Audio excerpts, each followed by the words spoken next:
वंदे मातरम के बंटवारे के लिए झुकी, इसलिए कांग्रेस को एक दिन भारत के बंटवारे के लिए झुकना पड़ा। कि बंगाल का चुनाव आ रहा है, हमारे प्रधानमंत्री अपनी भूमिका निभाना चाहते हैं उसमें।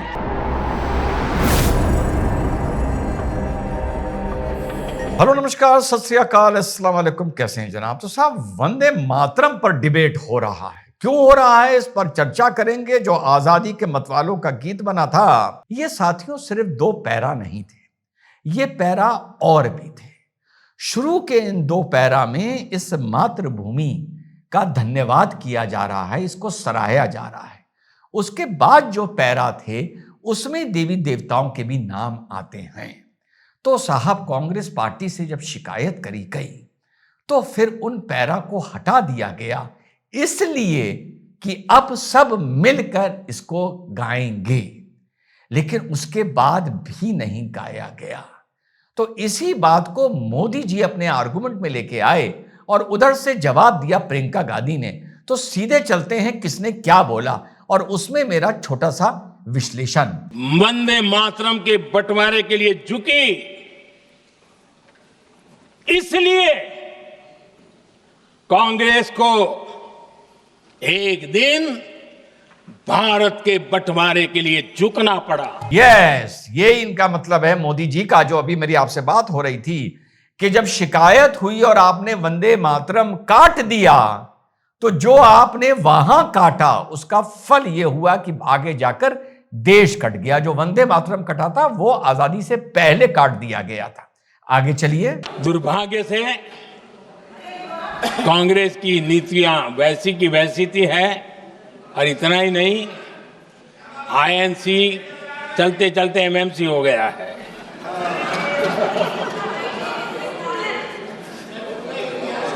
आज भी कांग्रेस और उसके साथी और जिन जिन के नाम साथ कांग्रेस जुड़ा हुआ है, सब वंदे मातरम पर विवाद खड़ा करने की कोशिश करते हैं। जी हां साथियों, जब मैं एक बात पूछता हूं, चलिए आपने वंदे मातरम काट दिया, कोई बात नहीं, लेकिन उसके बावजूद भी आजादी और बंटवारे के बाद भी जब वर्ग विशेष ने, मुसलमानों ने, हम लोगों ने वंदे मातरम गाने से इनकार कर दिया, तो फिर आपको वंदे मातरम के वो स्टैंजा जो मुसलमान जिस पर आपत्ति कर रहे थे उनको वापस जोड़ देना चाहिए था कि भैया अगर तुम गा नहीं रहे हो तो हम कम से कम अपना राष्ट्रीय गीत को पूरा तो याद करें, जिसको भी याद करना हो या जिसको भी इस पर यकीन करना हो। यह ज्यादा बड़ी गलती हुई है, मैं कहता हूं। काटने से पहले तो काटना एक गलती हुई, उसके बाद गलती यह हुई। अब प्रियंका गांधी ने इस बात का क्या जवाब दिया, चलिए वो सुनते हैं। लेकिन आज की ये बहस मुझे कुछ अजीब सी लग रही है। जैसे मैंने कहा, ये गीत देश की आत्मा का हिस्सा बन चुका है। 150 सालों से देशवासियों के दिलों में ये गीत बस चुका है। नहीं प्रियंका, कितना बड़ा झूठ बोल रही है भाई, लोकसभा के पटल पर खड़े होके, कि ये हर भारतवासी की आत्मा का हिस्सा बन चुका है, उसके दिलों में बच चुका है। 150 साल से बच चुका है। अगर 150 साल से बच चुका है तो 75 साल पहले फिर प्रियंका बंटवारा कैसे हुआ? एक तो तुमने यही झूठ बोला, और अगर ये गीत बच चुका है तो ये बताओ ये आधा बसा है या पूरा बसा है? और अगर आधा भी बसा है तो तुम्हारा जो वोट बैंक है, क्या वो तुम्हारी इस बात से यकीन करेगा या तुम पर लानत भेजेगा?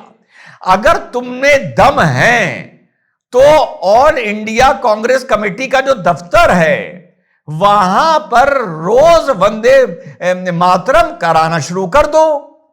जब 15 अगस्त या 26 जनवरी का कार्यक्रम कांग्रेस के दफ्तर में होता है, वहां वंदे मातरम गाना शुरू करवा दो।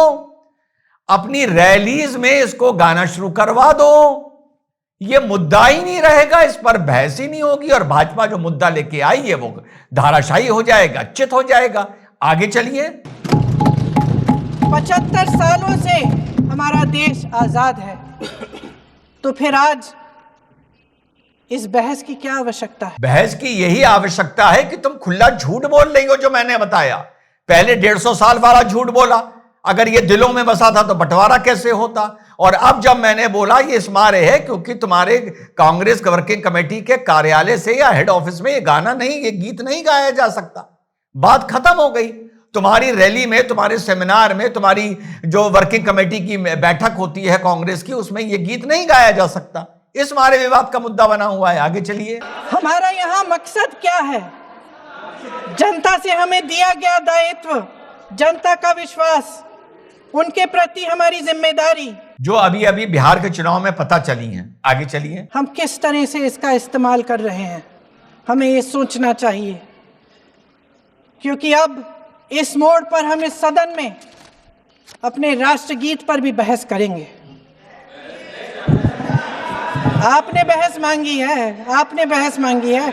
हम ये बहस यहाँ आज 2 वजहों से कर रहे हैं। नहीं, फिर से बता दूं, हम ये बहस इस वजह से कर रहे हैं कि जितने भी कांग्रेस के 99-100 सांसद हैं, सबको वहीं पे खड़ा करवाओ और कहो सब वंदे मातरम गाएंगे, बात खत्म हो गई। 2 मिनट में ये बहस का मुद्दा खत्म हो जाएगा और भाजपा का अगर कोई एजेंडा है वो धाराशाही हो जाएगा।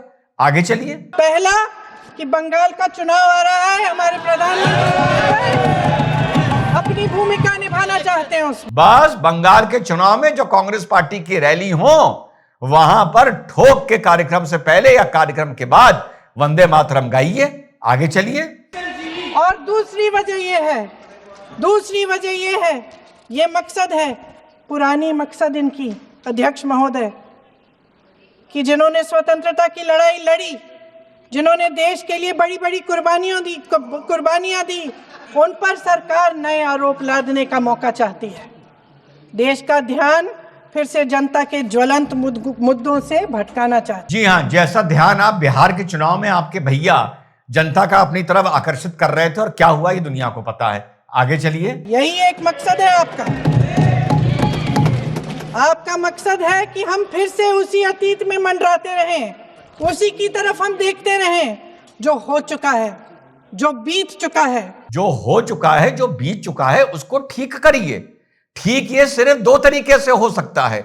या तो खुल के कह दीजिए कि हमारा एक वोट बैंक मुसलमान ये नहीं गाएंगे, आइए चलिए मोदी जी मिलकर 5 स्टैंजा जो वंदे मातरम के हैं उनको जोड़ देते हैं, पूरी इसको एक प्रार्थना बना देते हैं, तो तब भी इसका समस्या का समाधान हो जाएगा।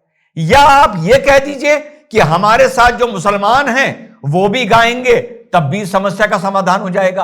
आप दोनों काम करने को तैयार नहीं है। आगे चलिए। क्योंकि ये सरकार वर्तमान और भविष्य की ओर देखना ही नहीं चाहती,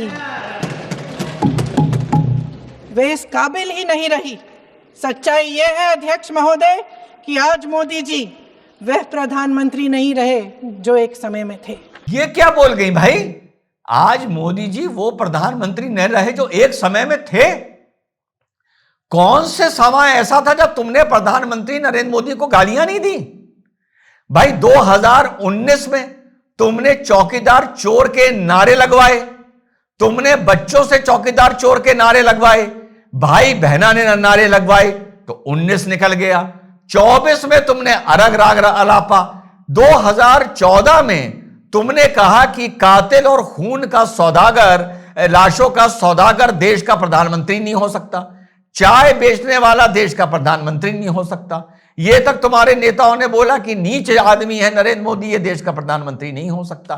तो भैया ये कौन सा दौर था जिस दौर की तुम आज बात कर रही हो रेट्रोस्पेक्ट में? इसका मतलब उस टाइम दिली दिल तुम कहीं ना कहीं मोदी जी का लोहा मानते थे, जो आज तुम्हारे मुंह से निकल गया है। आगे चलिए। सच ये है कि ये दिखने लगा है, उनका आत्मविश्वास घटने लगा है, उनकी नीतियां देश को कमजोर कर रही हैं, और मेरे सत्ता पक्ष के साथी चुप इसलिए हैं क्योंकि अंदर अंदर से वे भी इस बात से सहमत हैं। क्या बात है साहब। तो ये जवाब दिया है प्रियंका गांधी ने।